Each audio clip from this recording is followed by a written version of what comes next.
probably is. And it seems, I mean, my experience on this front is largely from a military angle and looking at a lot of the footage that's coming out and a lot of the sensor feeds that have come out.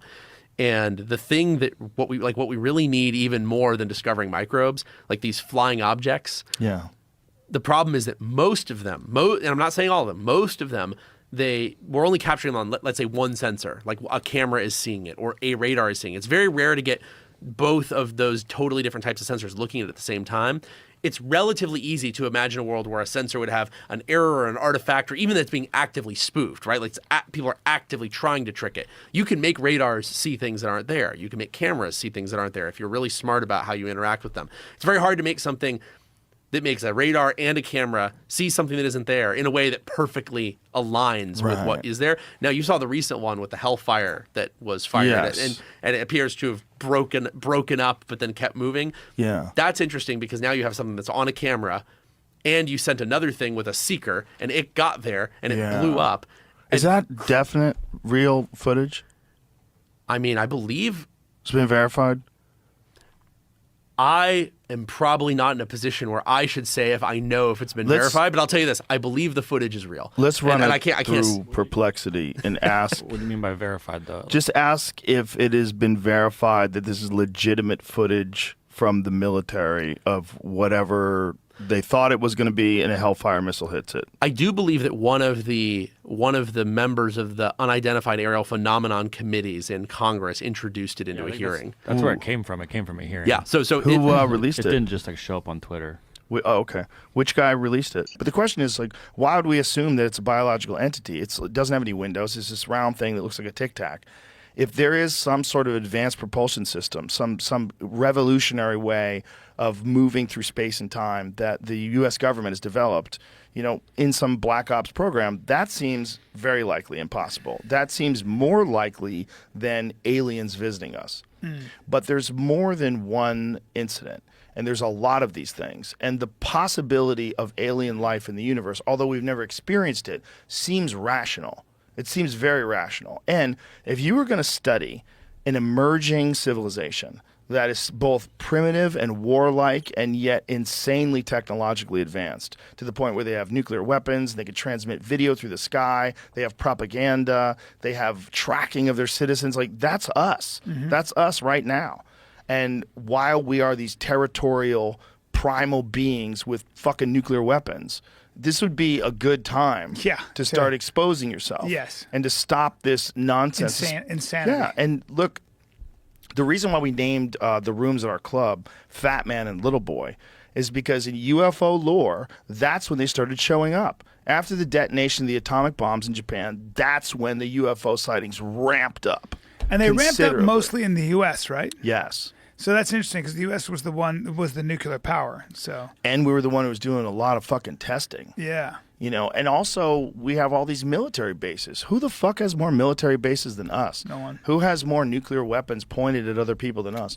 We have them all over the place.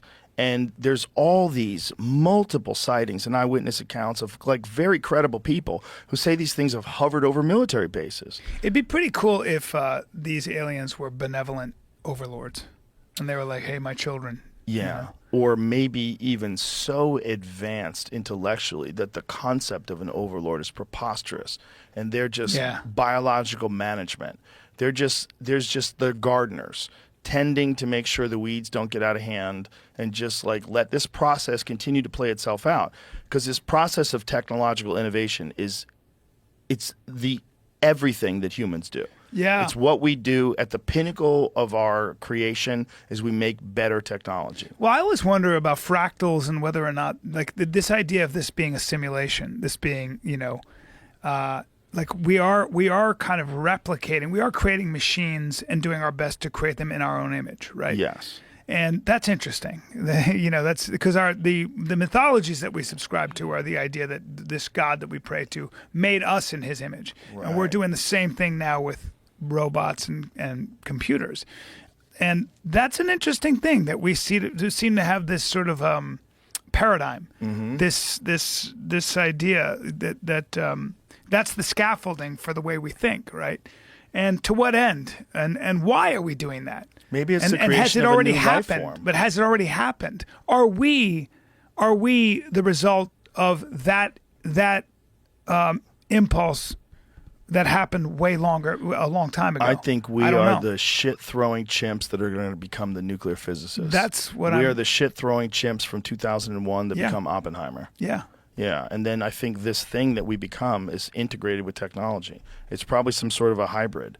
It's some sort of a cyborg. That's wild. Because I think we're already like on the verge of merging. You know, all this talk of like Neuralink and all these various things. We watched this video the other day of this guy who was Googling questions and getting answers in his head with his headpiece on. Have you seen that thing? Yeah. Yeah. That's so crazy. Incredible. Right? So how long before that is like that's Pong? I know. But that's And then you have the Unreal 4 engine in 2023 that looks like a movie. No. Like how long before that technology gets to the point where it's just supremely advanced and we literally are like gods. But my question really is also the idea that that's engineering, right? That's a tool. It's innovation. But there's engineering. So there are two aspects to it. One is getting information faster and stuff, which doesn't get you closer to truth, but it gets you information faster. There are endless facts.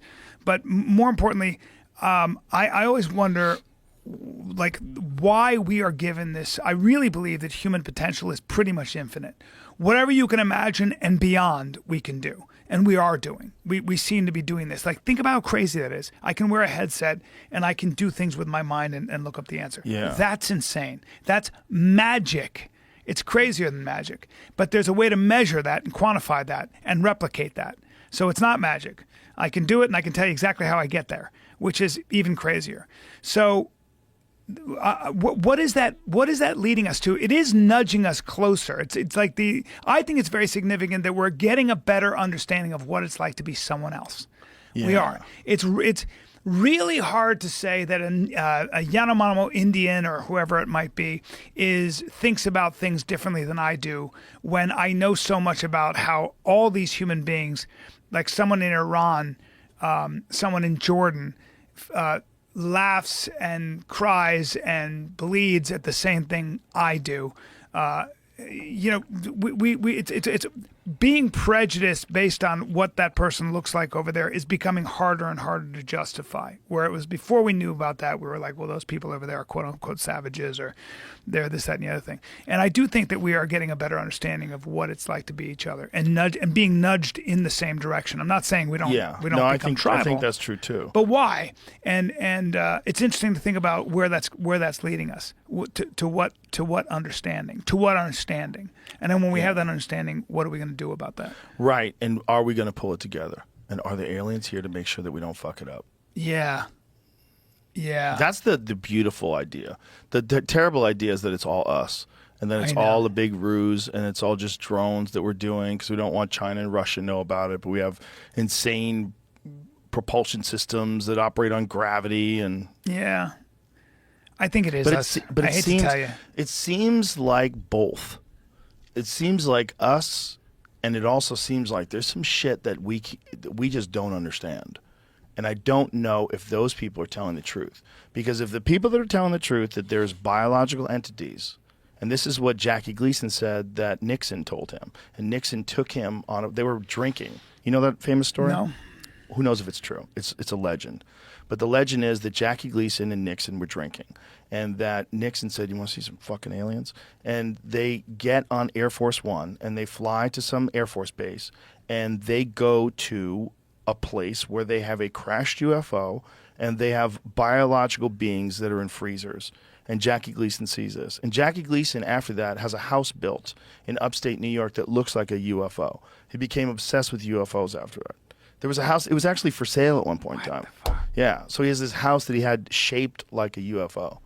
And this is like, who knows if this is a true story? Yeah. Right? Because it's like, it was kind of sort of disputed. His ex-wife told the story or something like that. I forget. I think that kind of thing is actually impossible to keep secret. No, I don't think so. Really? No, I don't you think think so at all. generational, like Yeah. generations of government bureaucrats can keep something a secret? Sure, I don't they think tell the people at the very highest level know about it. It's very few people. It's all very compartmentalized. they're always- they monitor everyone's phone calls, everyone's emails, everything everyone Impossible. does. Impossible. At a top secret clearance level, No way. Impossible. I don't think you're right. Totally You're impossible. definitely not right. I think it's impossible. Listen, man, they can keep secrets. When? People Which at high ones? levels of military can keep secrets. Yeah, but they're People always that- rotating out. They're retiring. They're dying. Yeah, they probably wind up fucking Hillary Clinton and a lot of those dudes. Hey, listen, dude. This is not the. That's a this is not verb. Conspiracy Social Club. This Might is as the well Joe be. Rogan Experience. I am not willing to relinquish the idea that they could keep that secret. Well, that's 'cause it's I think fun to it's- believe in. Yeah, but it's not just fun to believe in. It is possible. It's a physically possible thing to do, especially if you have the right people and they're indoctrinated in the right way with top secret clearance. And by the way, it's not like these people don't tell their friends. And it's not like there's a bunch of stories floating around, because there Right. are. There's a shitload of stories That's what I'm floating saying. around. But why would you, like, I would never keep that a secret. I'd be like, hey, Well, hey, you got but here's fucking the thing. aliens. Here's the thing. When you have senators and congressmen who find out about this, and they find out that military contractors are the ones who have access to this stuff, because the back engineering program has to involve someone who has the capability of recreating this. So who would that be? That would be the people that make jets. If you got someone who's making you a fucking a stealth bomber, and you have a crashed UFO, those are the people that you want discussing like what kind of things you've recovered from a fucking alien crash, and can this be replicated? No, here's the problem with your I mean, whole don't theory. you know me, motherfucker? Because Listen, you don't man, know. You might be this wrong. is you're wrong. No, No, no, no. this is Don't say you're wrong this is because the you don't problem. know that This I'm is the wrong. problem with your theory. Ready? Okay, go ahead. I'm sorry, and I love that you want to believe in this, and so do I. But here's the problem. Okay. There's no law. There's no written law that says I'm not allowed to talk about aliens. And I mean at the level, the top levels of clearance, like the most secret level. There is no world where if I'm a government official and I take a bunch of pictures and I come before Congress and I go, here's my evidence, I'm blowing the whistle, there are real aliens. You don't think they would go after you for I'd never go to jail. violating your top secret clearance? No, because it's not violating my top secret clearance. But it would because, be. Nope. I don't Because think you're right. I'd never go to jail for that. Because I'd be like, you're going to put me in jail for exposing what everybody wants to know? The whole world would be like, holy shit, you guys kept But this a that's secret? assuming that you have access to that material to extract There are enough it people who from would. wherever the maybe not. Maybe those are the kind of people that wouldn't do that, Brian. Listen, You my fucking friend. communist. I don't like the way you think. I'm shredding your UFO theories. No, you're not. Listen, You think you are, but you're just using these establishment. You're allowed to talking talk points. about You UFOs and sound you like never your get in dad. trouble. You sound like your dad. Come on, man. First tell You're me a Andy Schultz CIA will beat me up. stooge. You're a CIA I'll call my dad stooge, right now. And you're in here spreading propaganda to the faithful listeners. Listen to of me. this Listen to me. There are no aliens, and if there are, we'd know about it because it's If not there is, you're against going to the come law. back on dressed like a clown. Agreed? Agreed. That's my bets I'm making with everybody now. I'll dress They up lose, like you a gotta dress clown. like a clown. I'll do- It's happening now with the government study that started here at Skinwalker Ranch, OSAP, the one that was in the New York Times, and where the information is going now. These are new times. Things are starting to drop to the public. And what is starting to drop? Well, the Skinwalker story, lack of physical evidence though there may be, comes to the attention of the Defense Intelligence Agency. This guy, this scientist who sees it, he goes to Bigelow. They go visit the property. He looks around. He has an experience. He's not there 15 or 20 minutes and something appears inside a house that only he can see. He doesn't say anything about it. He goes back to Washington, meets with Harry Reid in a skiff in the Capitol and two other U.S. senators. He presents them the proposal for a study of UFOs and related phenomena, not just like ATIP, looking at flying saucers that encounter U.S. military, but something more expansive. They put out a contract. Bigelow bids on it, creates an organization called BASS, again, puts together a team of experts, 50 or 60 employees, and they start studying it. They go around the world. They interact with other governments. They get their files. They send out teams to hotspots to try to figure it out, looking at whether there are connections between what we'd call flying saucers, possible aliens, and all these other different phenomena. The program goes on for a couple of years, and somebody yanks the funding. And get this, the reason that the DIA suddenly became worried about all this weirdness that was being reported at Skinwalker and elsewhere is because they thought it was demonic. And they thought, if this comes out that we're studying this weird phenomena, A, it's going to end up on the front page of the New York Times, which it did, and B, we might be invoking Satan in here. These were fundamentalist Christians in the Pentagon who pulled the money because they thought it was the devil.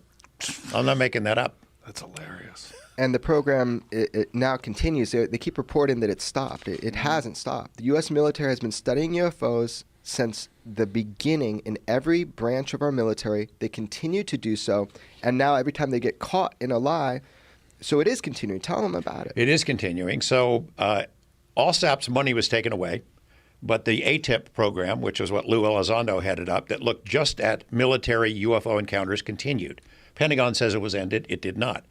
It continued for a couple of years, and after the New York Times story comes out and creates this furor, it got funding. And it now has a structured organization, and it is looking into cases where the U.S. military sees these things. And off the coast of Virginia, they've been seeing this stuff. I think Fravor talked about it when he was here, these beach balls with cubes inside of them. And they were sitting there for hours off the coast, right where our warplanes would go out for training exercises, as if they wanted to be seen. And it went on.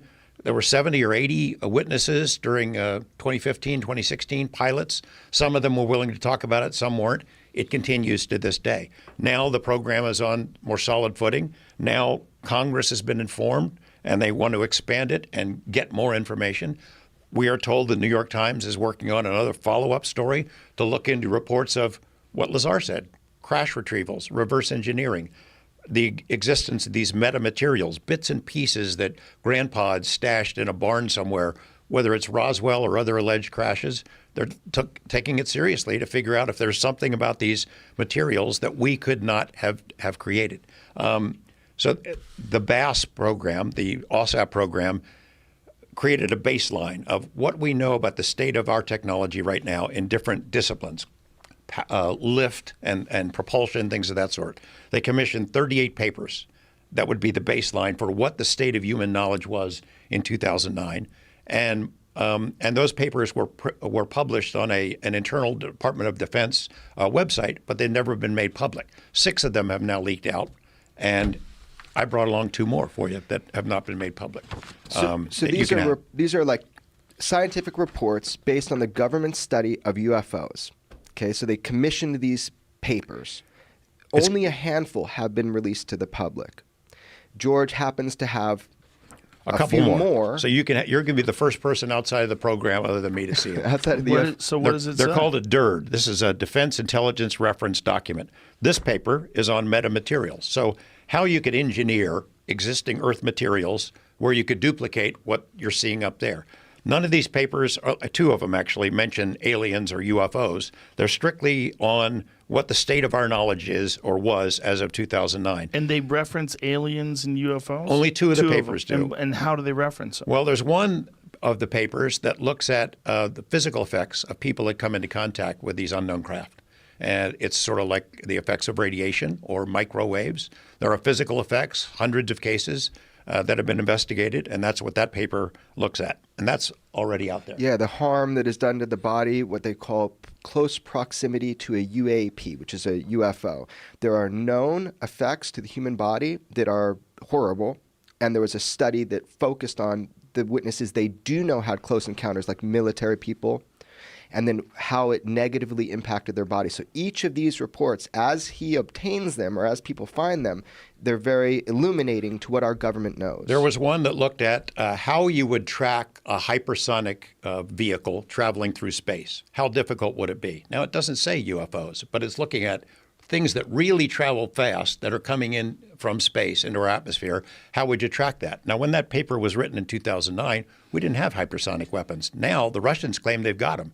And now it's very timely because we're in a rush to develop those things. So that was one of the papers that I made public last year, and I interviewed the engineering professor who wrote it. He wasn't writing about UFOs. He was writing about the state of knowledge about hypersonic weapon systems back then. It's a similar thing for metamaterials. That's what this paper is how would you engineer materials so you could travel through space that would have, say you shoot it with microwaves, and it could develop certain special properties. And so just to put into context maybe, because, here's the deal. Our government has now admitted there are UFOs. That's the world we're living in. They're unidentified objects or craft that seem to outmaneuver, actively jam our radar systems, even go over our military installations of high sensitivity. There are incursions. All of this is now said. It's a different world we're living in. However, the next thing that people are talking about now is, well, we also have materials. We'll call them metamaterials. materials associated with UFO craft. They might even go as far as to say we have whole materials, craft, from somewhere else. So when they're saying we have materials associated from crafts, are they saying that they have a crash? Yes. Yes. Hal Puthoff, who was a physicist who worked with Bigelow on both NIDS and BAS, made a presentation in Las Vegas in June of 2018 where he says, yeah, we've got these materials and we're trying to figure out where they came from and how they were engineered, because some of them appear to be multi-layered that are beyond what is known engineering capabilities of humans. It looks like they would have had to have been made in, say, zero gravity of space, and we don't have any manufacturing plants up there. He implied that they came from crashes. Doesn't mean it's a UFO from Zeta Reticuli. It's crashed from somewhere, and we don't know whose it is. So they're trying to figure out whether we can duplicate it or not. And they got a bunch of samples. And Have you seen any of this no, stuff? I haven't seen it. Bigelow and Hal have. Have You've you? seen? I've seen what people claim. So the Army now has these metamaterials that were famously put in through actually the Coast to Coast show. Right. It was called Arts Parts. I told you this last time. I was able to obtain them briefly and have 5 scientists from New Mexico that I knew, material scientists, physicists, interrogate, as they say, the samples for numerous days. I don't believe that I had access to the best equipment. We didn't find anything extraordinary. Other people have. So right now the Army has... So, but when you say you didn't find anything extraordinary, did you find anything ordinary? No, they weren't ordinary. These are the materials here? That's the exact one of the exact pieces that I had in my hands and worked on with my team, and I filmed it all. But right now, because of TTSA, they've made a deal with the Army, and I think the Army has these parts. But I feel like we're missing the big note here. The big note is, a few years ago, UFOs are still laughable. Military doesn't look after that. Turns out we have programs that do. I'm suspecting, and maybe you can talk more about it, that the next piece of information is that there are reverse engineering programs, which will then make everybody have to look at Lazar's story a little bit differently once again. If we admit that we are trying to reverse engineer either materials or actual craft from somewhere else, intelligently designed metals or craft from somewhere else, if there are crash retrieval programs for vehicles we don't know where they're from, that's going to make me look at Bob's story even more differently. Right, but isn't that a big if? I mean, if they've... It's an interesting time. It is, but I mean, there's no indication that they're willing to discuss some retrieved craft, right? Yeah, I Is think there? that's a heavy lift. So supposedly the New York Times is working on that story. I think it'd be pretty hard for More them than supposedly. They are. Yeah, they are. They've been asking people about this stuff, but I mean, to get that into print, to get it past their editors, that's a hard deal, hard sell. Alleged extraterrestrial material from the bottom of a wedge-shaped craft in the late 1940s made of 26 alternating layers, 1 to 4 microns dark bismuth. Is that how you say that? Bismuth. And 100 to 200 microns of silver, magnesium, zinc alloy. Each of the 6 pieces received from the U.S. Army source were formed with a curvature that tapered. So basically they're saying there's no process that we know of that would create this alloy layered in that type of layer system. I actually have a piece out about this. Isn't that kind of how they did samurai swords? Ooh, that's cool. The Yeah, folding in the middle. I'm not sure that this is alien of any kind, but it is of unknown origin. And Well, Jacques Vallée has like 20, as I said last, Jacques fucking Vallée, he's got like 27 samples of things associated with crash retrieval. So if anybody has an archive of this stuff that's being scientifically interrogated right now, and his studies do show isotopic ratios that are not from this earth, so he's confident with his research. My big point... He's confident with his research of what? Well, you should talk with Jacques, but he... Right, but what is he confident of that you can say that he has alloys that came from UFO crashes or runoff. Has anybody independently analyzed those things? Yeah, and he's agreed got a with whole... yeah, he's got a presentation, he says. Yeah, whole teams of people. Well, how come this isn't like public knowledge? Why isn't this in the New York Times? You got to talk with Jacques, whether you have him as a guest or not. You should talk with him. How old is Jacques now? He's getting up there because He's in his 80s, Yeah. I think. I would probably have to go to him, right, with a hazmat he's- suit no, on. good he's shape. a Where's strong he at? dude. He's a strong dude. Where is he San Francisco. specifically? No. Yeah. What's the address? Yeah. Here's the thing. This program is ongoing. It doesn't have to find aliens.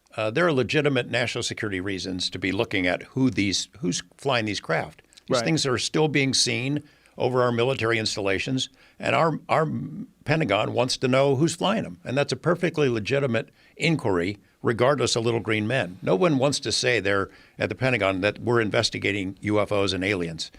They're just investigating where did these things come from? Are they a threat? Can we duplicate that technology? If the Russians or the Chinese get this stuff before we do, if they can do what the Tic Tac did, it's a game changer.